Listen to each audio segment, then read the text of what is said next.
Let's talk about Drop, the new suspense thriller from Happy Death Day director Christopher Landon, starring Meghann Fahy and Sklenar from Blumhouse Productions and Universal Pictures. As always, this review will be spoiler-free, but if you prefer to see the film in its entirety before hearing any commentary about the film, please feel free to close this video out, drop a like before you go, and come on back once you've seen the film.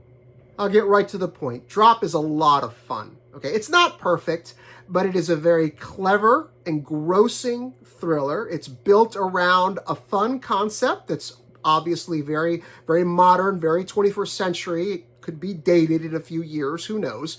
But for right now, it is absolutely enjoyable, thanks to some very, very good acting from its cast, stylish direction and production design, and at its heart, an incredible performance from Meghann Fahy.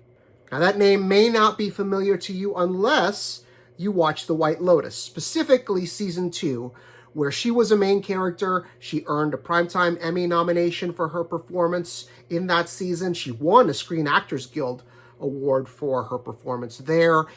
But this is the first time that Meghann Fahy has been asked to carry a feature, and she really knocks it out of the park.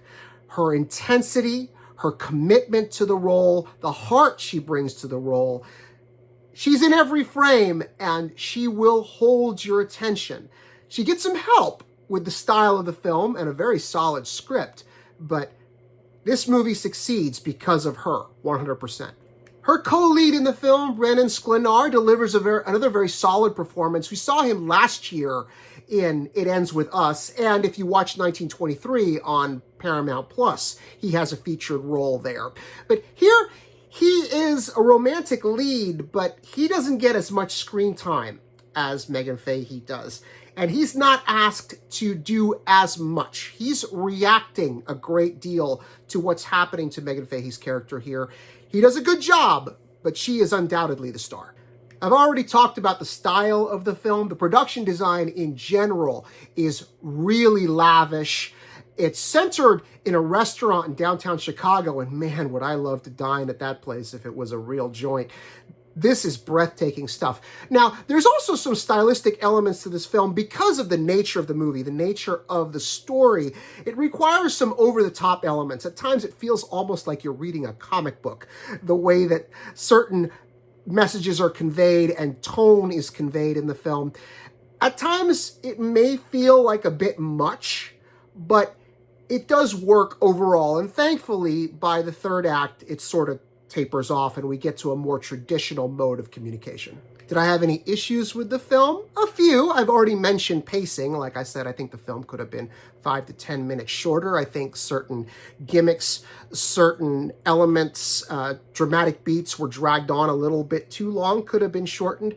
But overall, this is a fun ride, thanks to Meghann Fahy's performance and Christopher Landon's overall style and direction of the film.